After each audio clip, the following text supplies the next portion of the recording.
Bismillah. Assalamualaikum warahmatullahi wabarakatuh.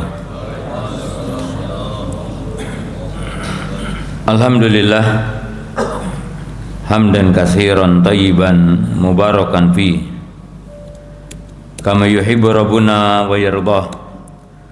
Asyhadu an la ilaha illallah wahdahu la syarikalah wa asyhadu anna Muhammadan abduhu wa rasuluh.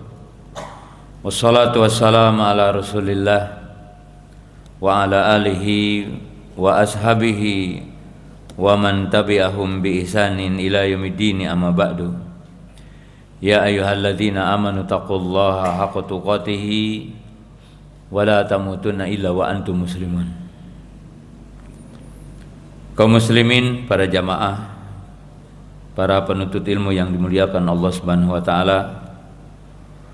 Pertama, marilah kita untuk senantiasa bersyukur kepada Allah Subhanahu wa taala yang senantiasa menganugerahkan kepada kita banyak nikmat, terutama nikmat iman, nikmat Islam, nikmat kesehatan, sehingga pada kesempatan pagi yang berbahagia ini kita dapat berkumpul di masjid yang mulia ini. Allah Subhanahu wa taala yang menganugerahkan kepada kita di pagi hari ini sesuatu yang harus kita syukuri. 3 kenikmatan dan 3 rizki yang tidak semua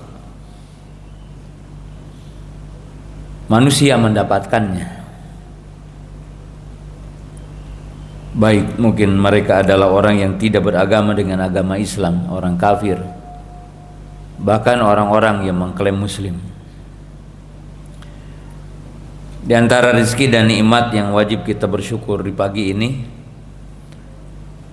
Allah Subhanahu wa taala memberikan taufik kepada kita adalah untuk bisa melaksanakan salat 2 rakaat. Yang Nabi SAW mengatakan, raqatul fajri khairu minad dunya wa ma fiha, bahwa 2 rakaat fajar itu lebih baik dari dunia dan seisinya. Dalam arti, sebagian manusia mungkin yang hari ini mendapatkan uang keuntungan, kalau ditakdirkan mereka mendapatkan uang 1 triliun gitu, 1 miliar dan seterusnya, maka sesungguhnya tidak lebih baik dari orang-orang yang diberikan taufik untuk mendapatkan 2 rakaat di subuh ini gitu. Nikmat yang kedua adalah orang-orang yang mendapatkan sholat subuh berjamaah, karena baginda Nabi SAW bersabda, "Lau ya'lamun nasu ma fil atamati wa ma fis subhi la atahuma walau habwa." Seandainya manusia tahu tentang keutamaan sholat isya berjamaah dan sholat subuh berjamaah, maka mereka akan mendatanginya walaupun merangkak. Ini menunjukkan bahwa keutamaan yang sangat agung yang Allah Subhanahu wa taala anugerahkan kepada setiap di antara kita yang mendapatkan 2 rakaat subuh berjamaah. Oleh sebab itu kita bersyukur kepada Allah. Tidak hanya kita bersyukur ketika kita mendapatkan bentuk dunia, rizki, harta, keuntungan, tapi ini adalah bagian rizki yang wajib kita bersyukur kepada Allah. Kemudian yang ketiga, ya, kita diberikan taufik dan hidayah untuk ada di majelis ilmu di pagi ini. Dan Nabi SAW mengatakan, innallaha wa malaikatahu wa ahlas samai wa ahlal ard wal hud wa namlata bi hujriha la yusalluna ala muallimin nasi al khaira. Di mana baginda Nabi SAW mengatakan, sesungguhnya Allah dan para malaikat dan penduduk bumi, ikan-ikan dan semut-semut yang ada di sarangnya, mereka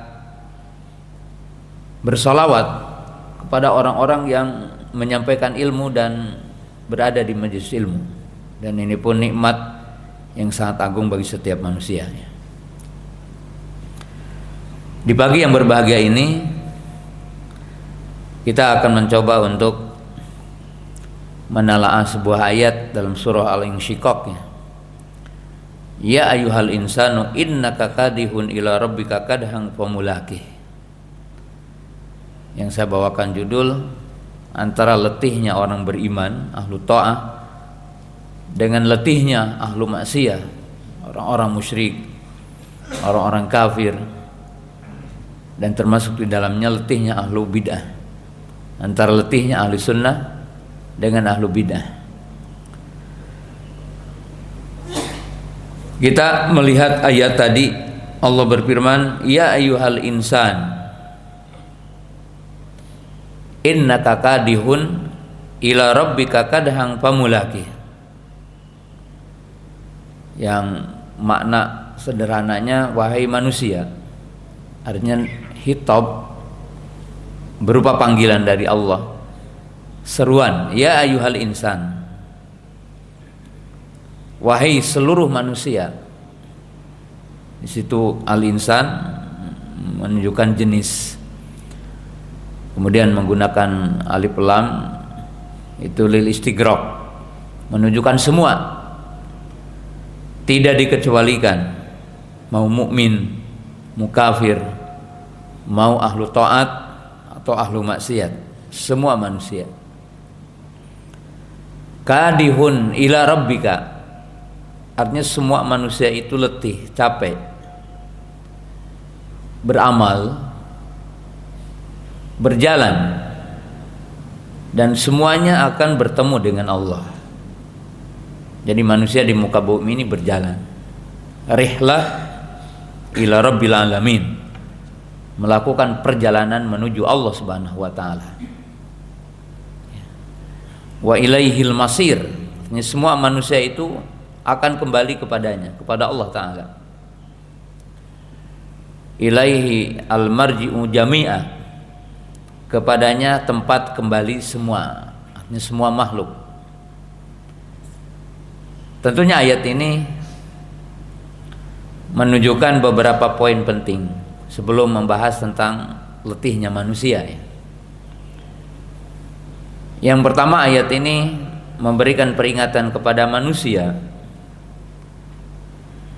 bahwa adanya kematian, tetapi keyakinan manusia tentang kematian pasti itu diyakini juga hatta oleh orang-orang non-muslim. Bahkan orang-orang ateis pun mengakui adanya kematian, karena kematian itu nyata. Tidak ada manusia yang tidak mati. Kullu nafsin dha'iqatul maut. Sedangkan yang kedua, ayat ini menunjukkan adanya kehidupan setelah kematian. Jadi adanya kehidupan setelah kematian. Tapi juga bukan hanya kita beriman adanya kehidupan setelah kematian, tapi ayat ini juga menunjukkan adanya al-jaza, adanya pembalasan dari perjalanan hidup manusia. Dan ayat ini pun menunjukkan bahwa semua manusia akan mempertanggungjawabkan semua perjalanan hidupnya di dunia ini, yang diistilahkan oleh para ulama, in khairan fa khairan wa in syarran fa syarran. Yang mana manusia melakukan perjalanan di muka bumi ini antara dua kondisi. Ima dia melakukan kebaikan, bentuk-bentuk taat, maka ia akan mendapatkan kebaikan, jaza berupa pahala minan ni'am, dari berbagai nikmat dari Allah Ta'ala. Dan jika manusia ini melakukan berbagai bentuk pelanggaran, maksiat kepada Allah dengan berbagai jenis maksiat, maka ia akan mendapatkan balasan yang berkaitan dengan bentuk azab, yaitu bentuk-bentuk siksa Allah Subhanahu wa taala, segala sesuatu yang membuat dia sedih. Dan itu perjalanan manusia. Ya ayyuhal insanu innaka kadihun ila rabbika kadhan pamulaki. Semua manusia letih. Ahlu taat letih, ahlu maksiat letih. Ahlu taat pasti ada sedih, ahlu maksiat pun mereka ada sedih. Ahlu taat pasti gundah. Orang-orang ahlu maksiat, orang yang melakukan kekufuran, kesyirikan, mereka pun sedih, capek, letih. Oleh sebab itu Allah Subhanahu wa taala memberikan beberapa gambaran dalam Quran untuk kita renungkan. Salah satunya disebutkan dalam surah An-Nisa. Wala tahinu fibtigoil qaumi in takunu ta'lamun fa innahum ya'lamuna kama ta'lamun wa tarjuna minallahi ma la yarjun. Para sahabat juga sedih seperti kita ketika mereka berdakwah, berjihad, mereka berhijrah. Bahkan para sahabat juga bertanya kepada Nabi ketika mereka mendapatkan ujian, mata nasrullah, kapan katanya datang pertolongan. Maka ketika mereka berseteru dengan orang-orang kufar, Abu Bakar, Umar, Utsman, Ali, dan seluruh sahabat radhiyallahu anhum, mereka mendapatkan kesulitan. Bilal, Ammar bin Yasir, ya dipanggang gitu kan. Dan jauh mereka mendapatkan kesulitan dibandingkan kita. Mereka juga sedih seperti kita. Dan Abu Jahal, Abu Lahab, dan seluruh orang kufar Quraisy juga sama gitu. Mereka letih untuk memperjuangkan kesyirikannya, memperjuangkan agama jahiliyah. Mereka pun sama.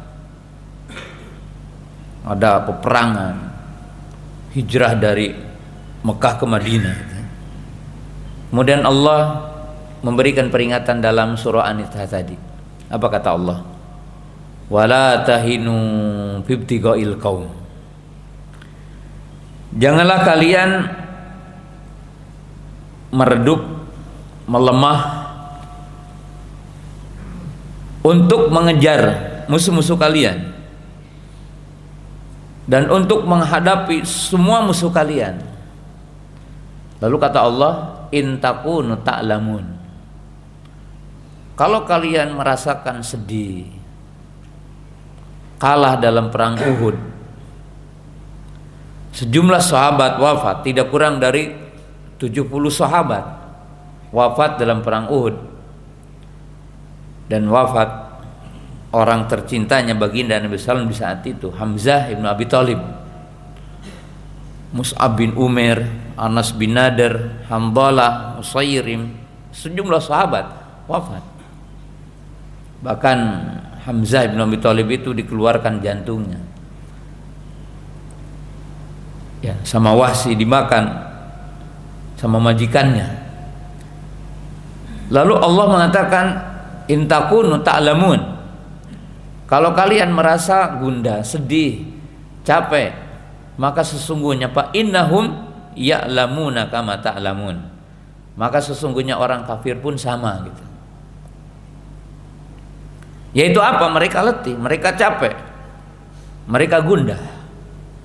Tapi apa kata Allah di ujung ayat itu? Wa tarjuna minallahi ma la yarjun.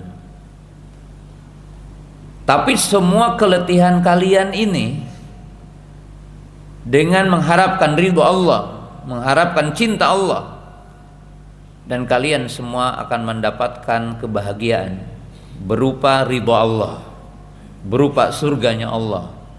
Kalian akan melihat wajah Allah. Maka semua kesedihan sahabat itu habis di situ. Wa tarjuna minallahi ma la yarjun. Wa basyiril ladzina amanu wa amilus solihati anna lahum jannatin tajri min tahtihal anhar. Ya, beri kabar gembira orang-orang yang beriman bahwa pesan bagi mereka adalah surga yang mengalir di bawahnya sungai. Disediakan 4 sungai gitu kan. Sebagaimana disebutkan dalam surah Muhammad, ya, sungai tawar gitu ya. Sungai yang isinya susu yang tidak pernah berubah rasanya, tidak ada basinya gitu.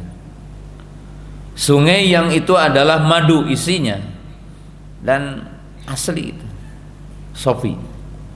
Dan sungai yang isinya khamr yang tidak memabukkan, disediakan Allah Ta'ala dari semua keletihan itu. Orang kafir, mereka juga letih, mereka juga capek, tapi capeknya mereka di akhir azab gitu, dengan siksa Allah Subhanahu wa Ta'ala. Qad khasiral ladzina kadzabu biliqa'illah. Sungguh telah rugi orang-orang yang mendustakan bertemu dengan Allah, mendustakan hari kiamat, mendustakan al-jaza, hari pembalasan. Mereka rugi semuanya. Allah mengatakan mereka rugi. Jadi jamaah yang dimuliakan Allah Ta'ala, hidup ini gampang gitu ya. Antum tinggal pilih mau letih dalam taat, mau letih dalam maksiat. Kita bayangkan di pagi ini manusia beda letihnya. Ada yang letih harus bangun dan sholat, ada yang letih harus bangun setelah sholat malam di rumah, dia letih untuk berjalan ke masjid berjamaah dan mendapatkan pahala yang tadi disebutkan. Tapi di antara kita juga ada yang letih cuma ingin pergi ke pasar berdagang. Mereka ingin mendapatkan keuntungan di hari ini, berdiri beberapa jam tidak sholat, ada subuh dia mendengar adzan tidak sholat, kemudian pulang jam 7 atau jam 8, orang-orang yang dagang di waktu malam itu pulang, mereka letih sama. Sekarang orang menjaga perintah Allah berdagang, dia berusaha tidak ada goror, tidak ada tipu daya, tidak ada dusta, tidak ada riba. Dia juga sama letih bagaimana berdagang dengan sesuai syariat, menjaga diri, menjaga lisan, tidak ada banyak sumpah dalam dagang. Dia mengatakan demi Allah dari sananya gini gitu ya, karena dilarang memperbanyak sumpah itu, terutama sumpah dalam jual beli gitu. Dengan orang-orang yang sekarang melakukan sistem ribawi, bahkan orang berdusta juga capek. Mungkin sejumlah orang bikin jualan buah-buahan atau apa dari kejauhan, ya duku 4.000, kalau di sumber paket 8.000, 4.000, setengah kilonya kecil gitu. Dia berdusta tapi sama capek gitu. Orang yang melakukan interaksi ribawi capek, dia cari customer, dia harus pandai bicara, dia harus pandai komunikasi, bagaimana mencari nasabah. Sama dengan semua orang, tidak ada yang tidak capek hidup ini, tidak ada yang tidak capek dalam hidup ini. Semuanya capek Pak, hanya capeknya berbeda antara orang capek untuk taat kepada Allah dengan orang yang capek dalam maksiat kepada Allah Subhanahu wa Ta'ala. Orang yang melakukan korupsi, mencuri dengan nama korupsi, atau orang jadi pencuri, dia juga capek. Makanya Allah Subhanahu wa taala dengan tegas mengatakan, ya ayyuhal insanu innaka kadihun ila rabbika kadhang pamulaki. Wahai manusia, sesungguhnya kalian semua akan berjalan menuju Allah. Dan perjalanannya ini kadih, masyaqqah, mengerahkan semua energi dalam hidup ini. Kalau kita antum mungkin teliti orang-orang Yahudi dengan saudara kita di Palestina dan kita sebagai muslim, antara orang Yahudi dengan orang muslim sama capek gitu. Antum lihat orang-orang Yahudi itu yang ada di Palestina, itu mereka bikin tembok-tembok gitu ya, tinggi kalau komunitas mereka,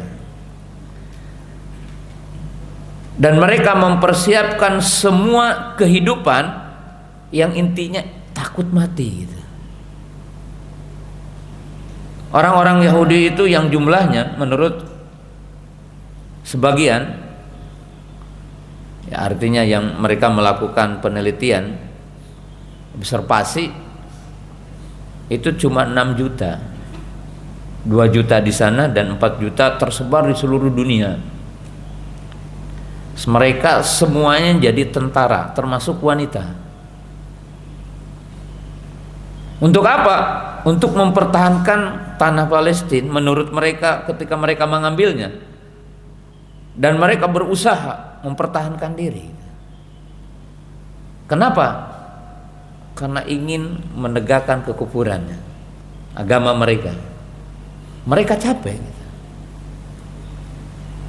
tetapi tempat kembali mereka dengan kembalinya orang beriman berbeda. Maka jamaah yang dirahmati Allah Subhanahu wa taala,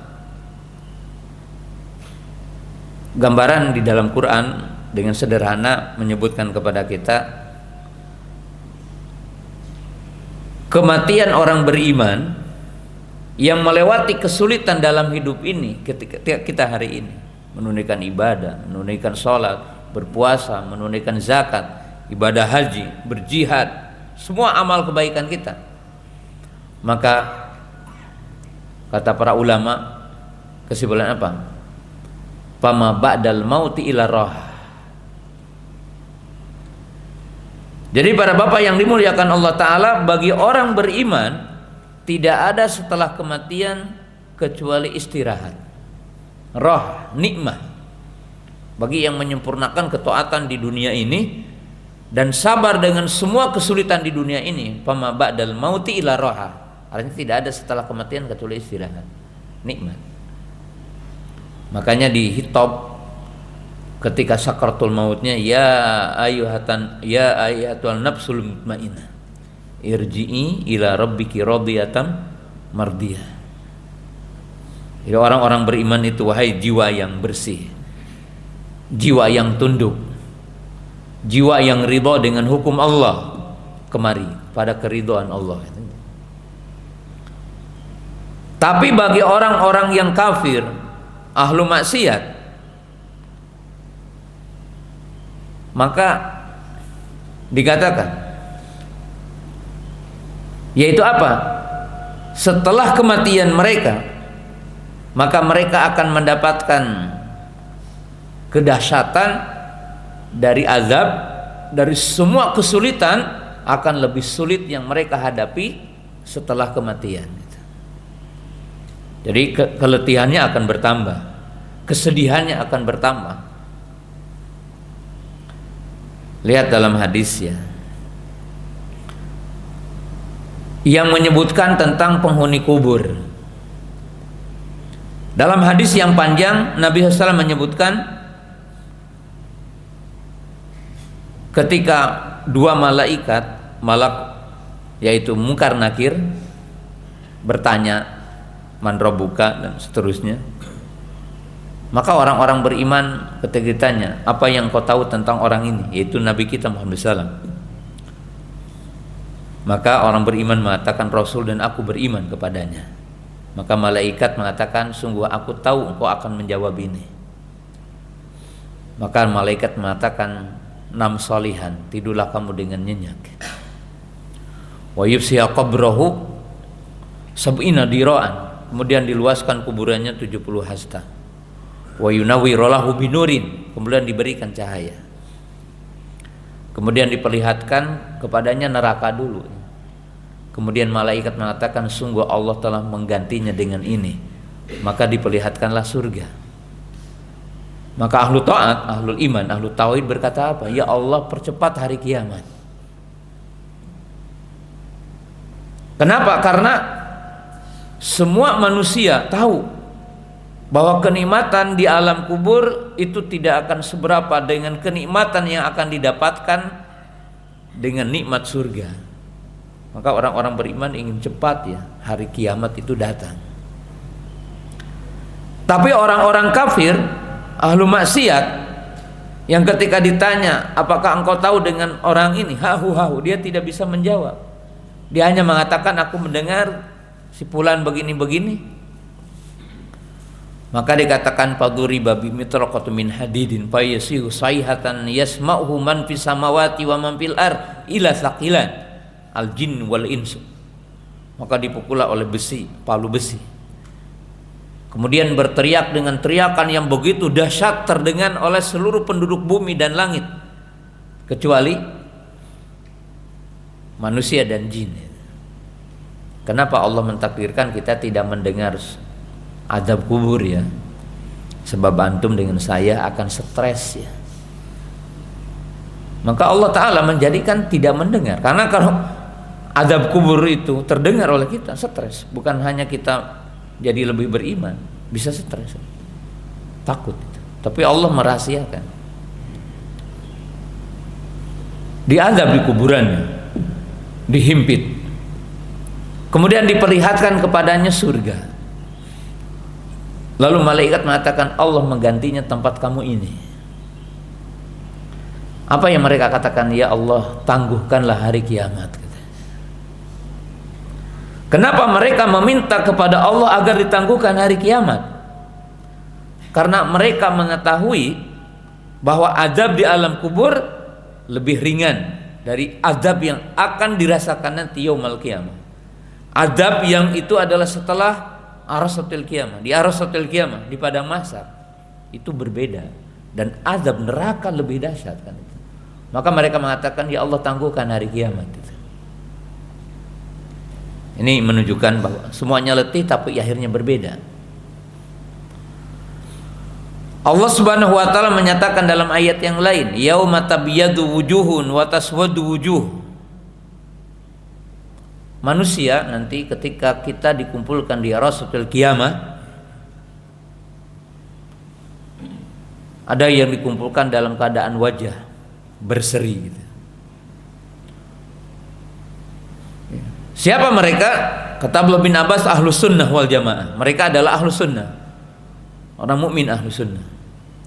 Dan di antara mereka ada orang-orang yang hitam kelam, artinya wajahnya hitam kelam. Bahkan disebutkan dalam ayat yang lain zurqa.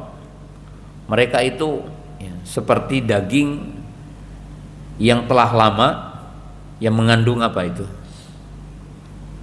Wajahnya hitam kelam. Apa yang membedakan wajah manusia ketika di arasatil qiyamah? Sebenarnya adalah perjalanan hidup di dunia ini. Letihnya apa gitu. Kalau letihnya melaksanakan sunnah, melaksanakan perintah Allah, maka wajahnya putih bersih.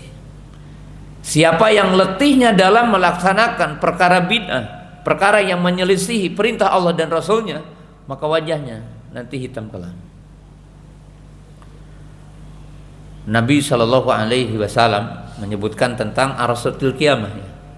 Kita dikumpulkan kemudian akan melewati sirat. Qala Nabi SAW, yuhsyarun nas yaumal qiyamati hufatan uratan gurla wa tadnu syamsu qadra milin faya'rikun nas biqadri amalihi faminhum ya'riku ala ka'bayhi Wa minhum man ya'riku ala hikwai.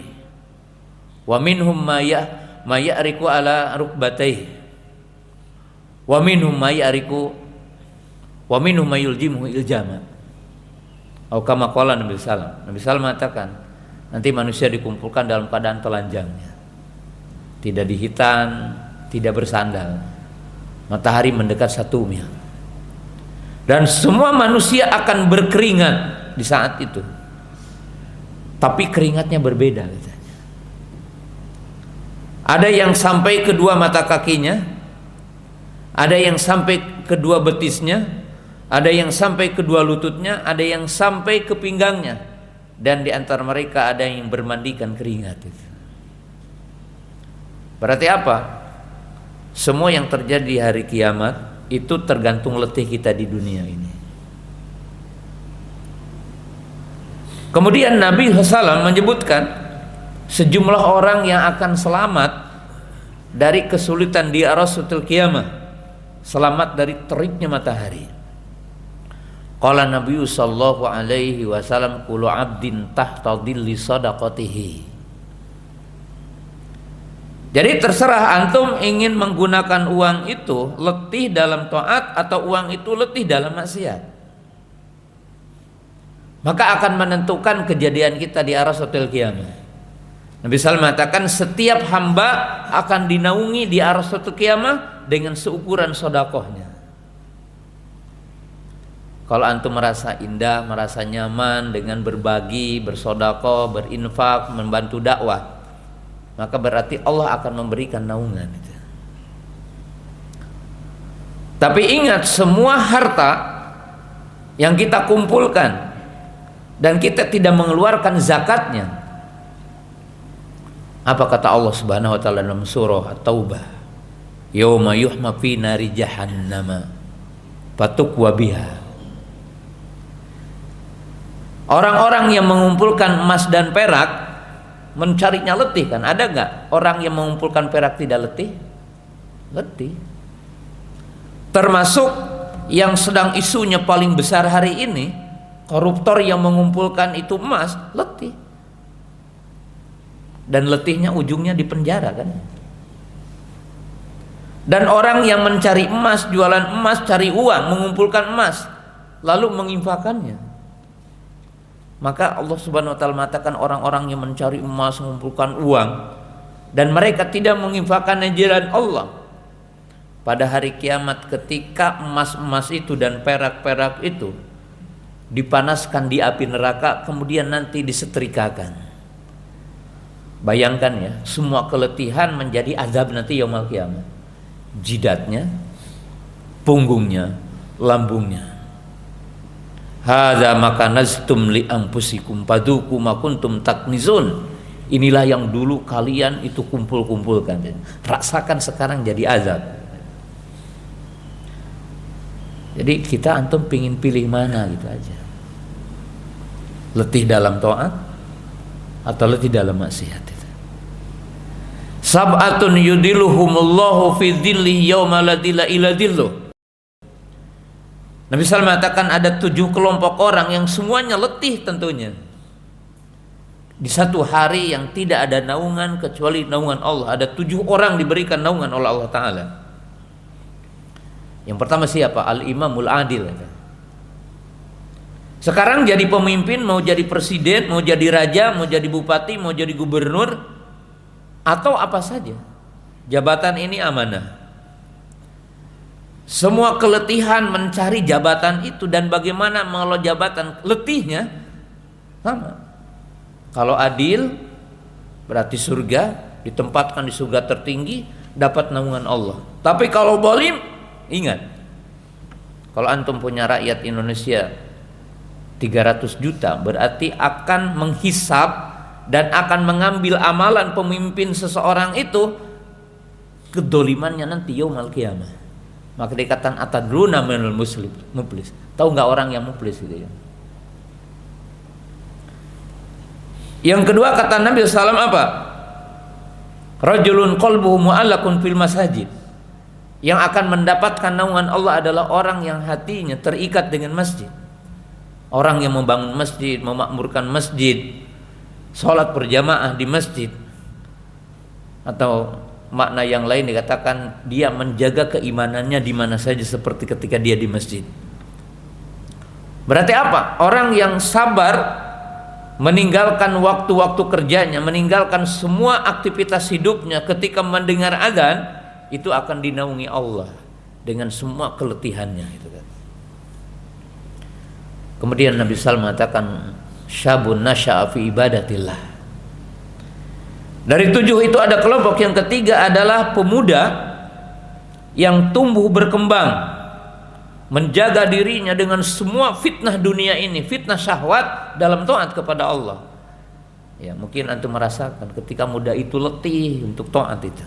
Kenapa? Karena godaannya lebih dahsyat. Tapi Allah mengatakan, ingat, nanti diberikan naungan. Kemudian Nabi SAW mengatakan rajulan, 2 orang yang saling mencintai karena Allah. Dia bersatu karena Allah dan berpisah karena Allah Ta'ala. Saling mencintai saudara kita, teman karena Allah. Kemudian apa kata Nabi SAW? Rajulun dzakarallaha khafiyan fafadat ainah. Kelompok yang keenam adalah orang yang mengingat Allah, zikir, bertasbih, berzikir, dan dia menangis bukan tasanuan, bukan nangis dibuat-buat, tapi karena khasyah, takut kepada Allah. Kemudian yang ketujuh apa? Rajulun tasaddaqa bisaqadaqatin wa fi riwayatin tasaddaqa biyaminihi fa ahfa hatta la ta'lama shimaluhu.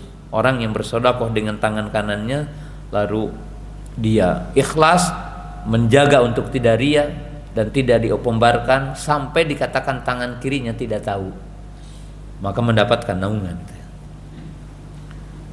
Semuanya letih, Pak. Bahkan Nabi Shallallahu Alaihi Wasallam mengatakan al muadzinuna atwalu unuqan yaumal qiyamah. Sampai Nabi SAW memberikan perhargaan orang yang letih adzan. Di saat orang lain mungkin semuanya kerja, dia harus adzan per hari 5 kali, mengangkat suaranya. Maka Nabi SAW mengatakan semua orang yang letih adzan dan mengangkat suaranya, maka nanti yaumul qiyamah akan dijadikan lehernya panjang. Kenapa? Dia akan selamat dari tenggelam. Itu salah satu hikmahnya. Kesulitan, semuanya sulit dan diberi nikmat. Ya. Tapi orang kafir, apa kata Allah? Wa qadimna ila ma'amilu faja'alnahu haba'an mansura. Tapi orang kafir semua keletihannya, bahkan mereka melakukan sebuah kebaikan di dunia ini, maka Allah mengatakan kami akan jadikan debu-debu yang mengepul yang tidak ada artinya nanti yaumul qiyamah. Kenapa? Karena tidak punya nilai iman gitu. Jadi semuanya letih gitu. Tapi akhir yang berbeda gitu. Jadi tidak ada di dunia ini melakukan aktivitas hidup yang tidak letih gitu. Coba kita lihat ya. Nabi SAW mengatakan, ya, la yaridanna ummati ala haudi. Nabi SAW mengatakan semua umatku itu akan berbondong-bondong mendatangi haudku. Lalu Nabi SAW mensifati haud, telaga yang ada di Arasatul Qiyamah, yang ada di padang mahsyar. Tuluhu masiratu syahrin wa irduhu masiratu syahrin ma'uhu abyadu minal laban wa ahallu minal asal aniyatuhu ka'adadin nujum minas sama man syariba minhu lam yadma abada. Perhatikan hadis ini. Kata Nabi SAW, semua umatku mereka akan berbondong-bondong melewati haudku. Kemudian Nabi SAW mengatakan, dan haudku itu lebarnya sejauh perjalanan 1 bulan, panjangnya sejauh perjalanan 1 bulan. Para ulama berpendapat apakah bundar atau persegi 4. Lalu Nabi SAW mengatakan airnya lebih putih dari susu dan lebih manis dari madu. Gayung-gayungnya gemerlapan dan sejumlah bintang-bintang di langit. Siapa yang meminumnya tidak akan haus selamanya. Kemudian Nabi SAW di telaga itu memberi syafaat kepada umatnya. Ummati, ummati. Umatku, umatku. Lalu dikatakan suhkon, suhkon. Tapi ada sejumlah dari umat Nabi SAW yang itu diusir dari haud itu. Suhkon, suhkon. Bu'dan, bu'dan. Apa dalam hadis itu? Fa innaka la tadri ma ahdatsu ba'dak. Wa fi riwayatin fa innaka la tadri ma ahdatsu ba'dak. Siapa orang yang diusir dan siapa orang yang mendapatkan haud itu? Yang diusir dari haud itu dikatakan oleh Nabi SAW dalam potongan hadis itu, yaitu dua kemungkinan. Kemungkinan yang pertama yang dikatakan umat yang murtad, mereka yang murtad dari agama Nabi SAW. Yang kedua adalah orang-orang yang membuat perkara yang baru dalam agama, yang melakukan bid'ah gitu.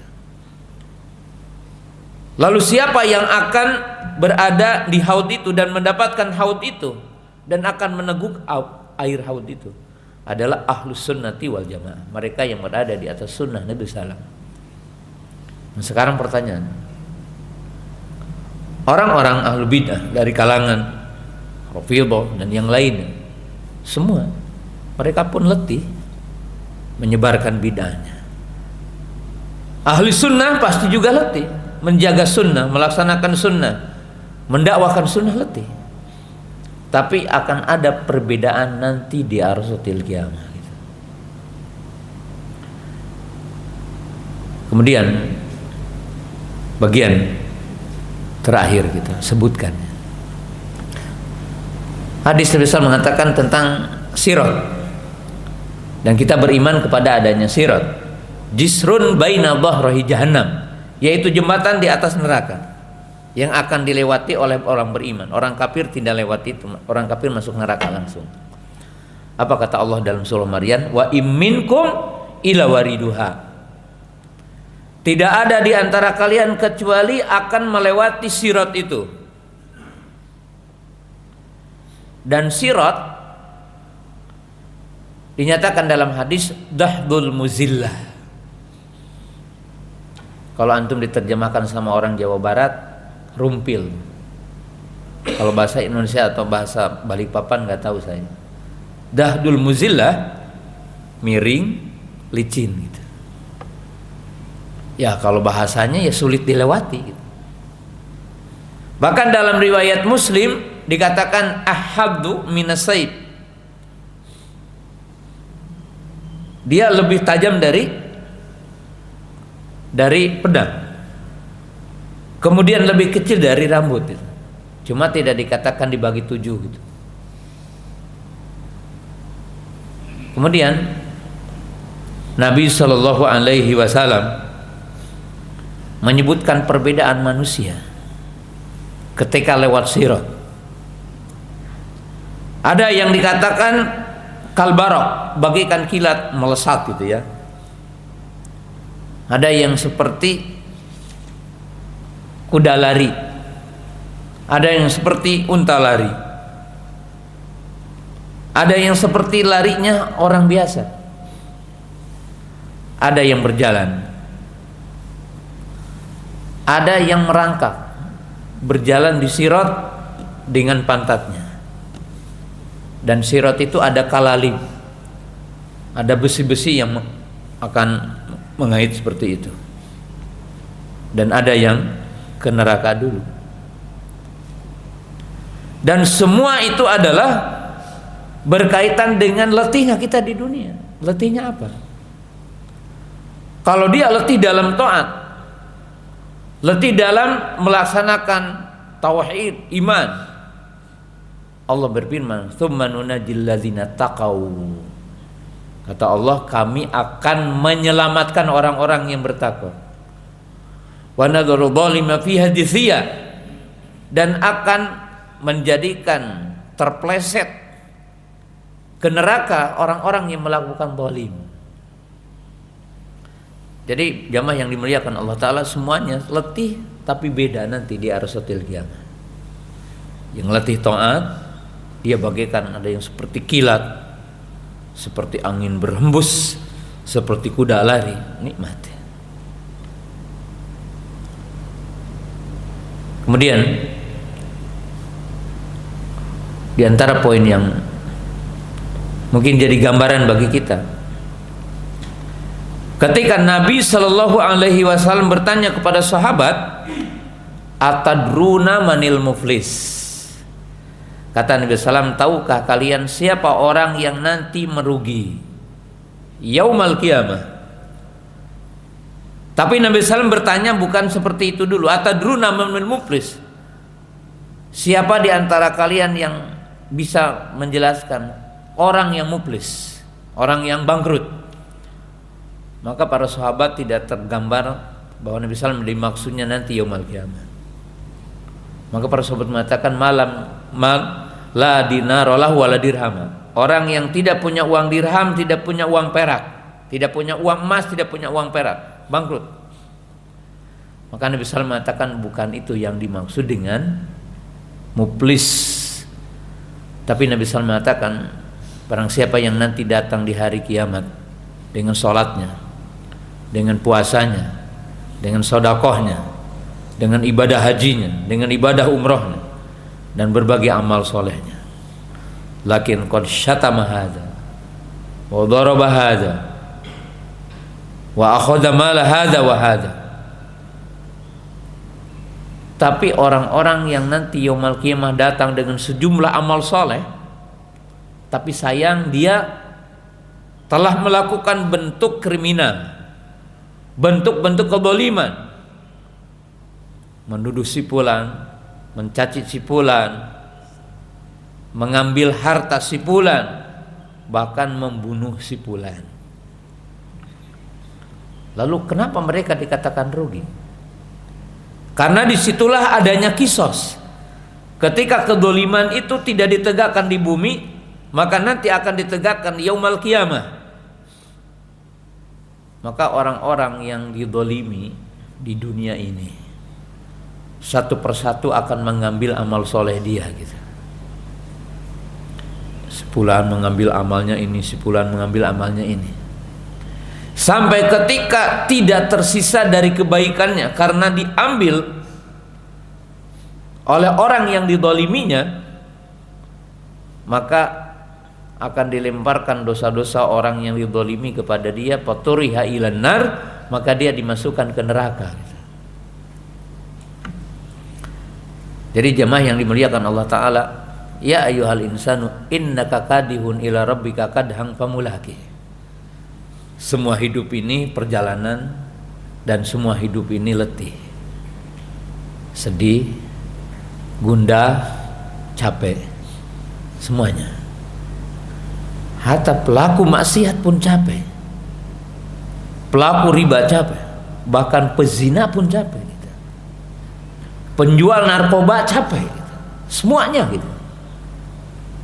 Orang yang menegakkan kekafiran capek, orang yang menegakkan kesyirikan capek.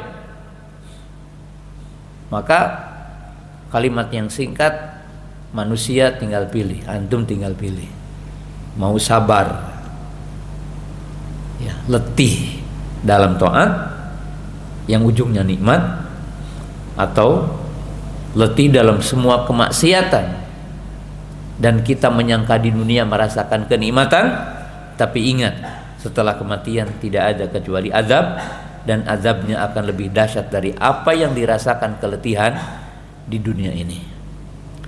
Demikian barangkali apa yang saya bisa sampaikan. Jika ada pertanyaan ya dipersilahkan. Barangkali kalau mungkin ada antum yang ingin bertanya, baik dengan judul atau dengan materi atau dengan pertanyaan lain, silahkan.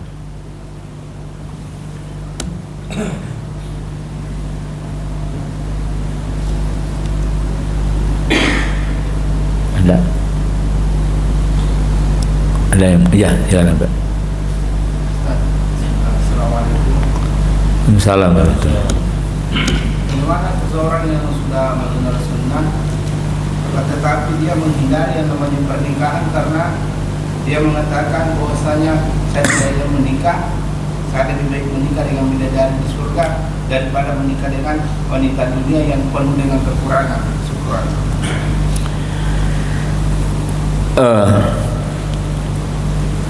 Saya jawab dari beberapa sisi. Orang yang takut menikah ya, karena dia berharap mendapatkan bidadari nanti yaumul qiyamah. Karena wanita di dunia ya, tidak selamanya mungkin menjadi jalan kenikmatan. Pertama, kita jawab ya, kalau orang seperti ini mungkin ya, ada beberapa sisi sebelum menjawab ini. Di era sekarang yang dikenal dengan abad ke-21, memang banyak propaganda tentang pernikahan ini gitu.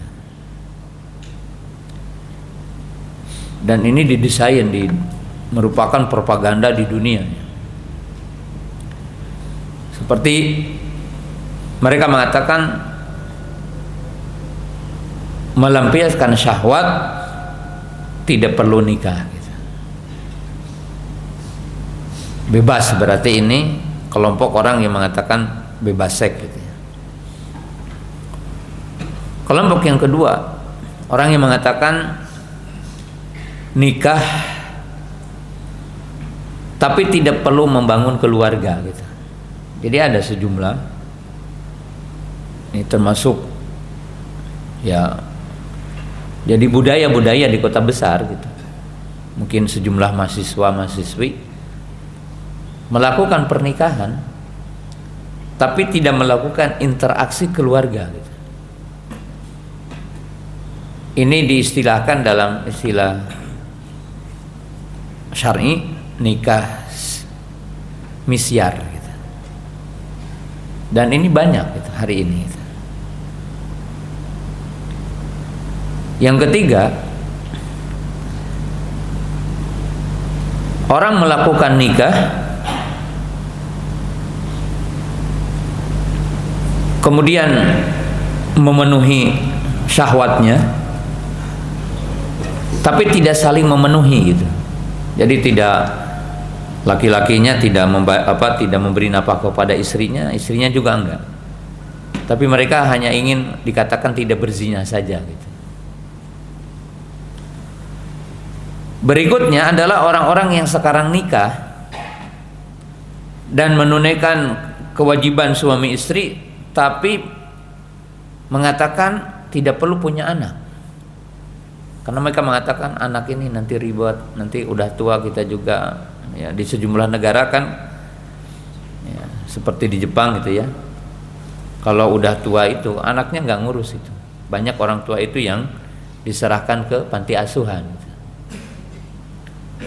Sehingga mereka hidup seperti itu aja gitu. Nah sebenarnya udah rusak fitrah gitu. Rusak fitrah. Dan ini propaganda besar hari ini gitu. Termasuk di Indonesia gitu. Banyak seperti itu hari ini. Nah sisi yang lain, bahwa kita kalau menjawab pertanyaan tadi, orang yang membuat tadi, tinggal kita tanya sederhana, apakah Anda meyakini Anda akan masuk surga gitu? Siapa yang tahu bahwa orang itu akan meninggal husnul khotimah? Ada nggak yang menjamin bahwa seseorang itu akan masuk surga? Nggak ada.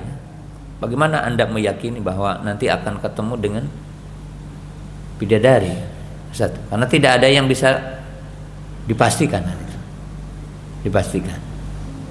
Ya. Kemudian yang kedua, ya, bahwa Allah Subhanahu wa taala menganjurkan ibadah yang sangat besar dari kehidupan manusia itu kan nikah. Allah Subhanahu wa taala menempatkan pernikahan itu sama dengan penciptaan bumi dan langit. Wa min ayatihi an khalaqalakum min anfusikum azwajan litaskunu ilaiha. Ini kan kenikmatannya yang Allah berikan. Bagaimana manusia itu berbicara tentang surga dan dia tidak menerima kenikmatan yang Allah berikan di dunia ini. Imam Ibnu Taimiyah mengatakan,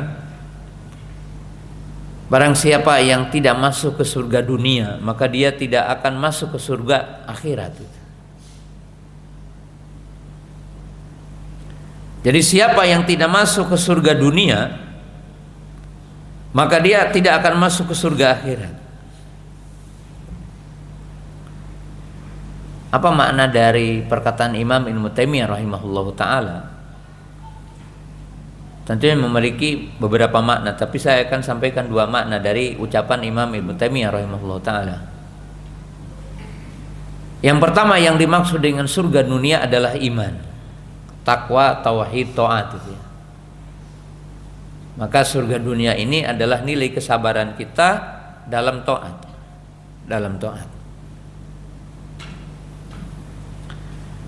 Yang kedua, bahwa orang mukmin itu harus merasakan berbagai kenikmatan dengan kenikmatan yang Allah Ta'ala janjikan nanti yaumul qiyamah. Artinya apa? Allah memberikan nikmat kepada antum harta, maka nikmatilah harta itu dalam taat kepada Allah. Allah Subhanahu wa taala menciptakan pasangan bagi kita, maka alangkah dungunya,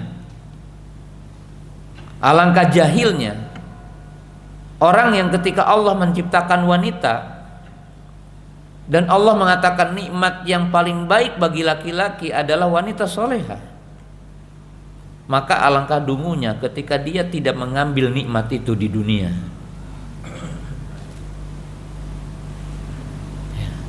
Padahal Nabi SAW mengatakan tidak ada sesuatu pendapatan kenikmatan dunia setelah nikmat iman yang lebih besar dari nikmat wanita yang soleha.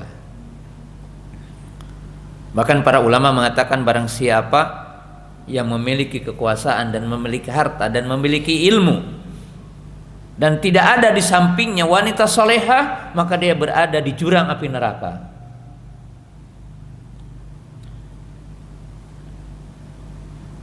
Nabi SAW mengatakan kutiba ala bani Adam nasibuhu minaz zina mudrikun la mahala alainani zinahuma an-nadru.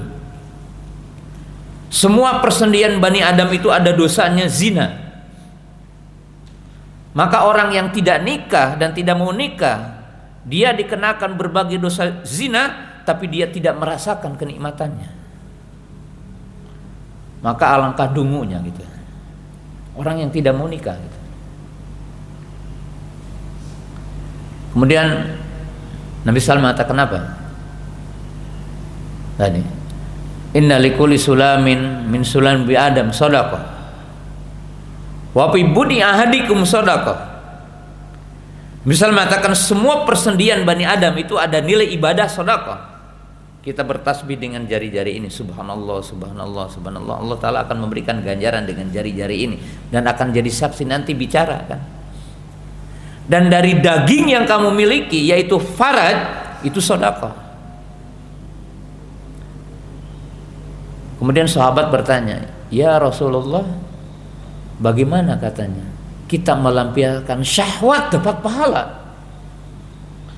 Maka Nabi SAW mengatakan, tidaklah kalian ingat jika faraj itu ditempatkan bukan dengan akad, bukankah bagi kalian wizrun, bahkan di dunia harus didera?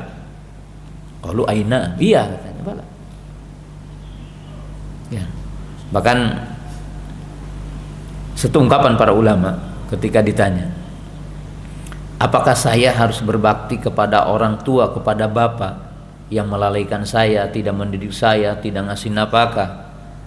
Apakah saya harus berbakti kepada kedua orang tuaku, kepada bapakku? Maka jawab para ulama sepakat, berbaktilah kepada bapamu karena kamu ada karena bapamu jima gitu. Jadi jima itu pahalanya gitu kan. Sampai dikatakan anak berbakti kepada orang tua karena orang tua udah mujahadah berjima. Jadi lihatlah pahalanya ini. Maka alangkah kelirunya orang yang memiliki pemahaman seperti itu gitu. Wallahu ta'ala alam. Mungkin cukup ya, antum mungkin ada kerjaan pagi-pagi, nanti kita siang. Subhanakallahumma bihamdika asyhadu an la ilaha illa anta astaghfiruka wa atubu ilaik. Assalamualaikum warahmatullahi wabarakatuh.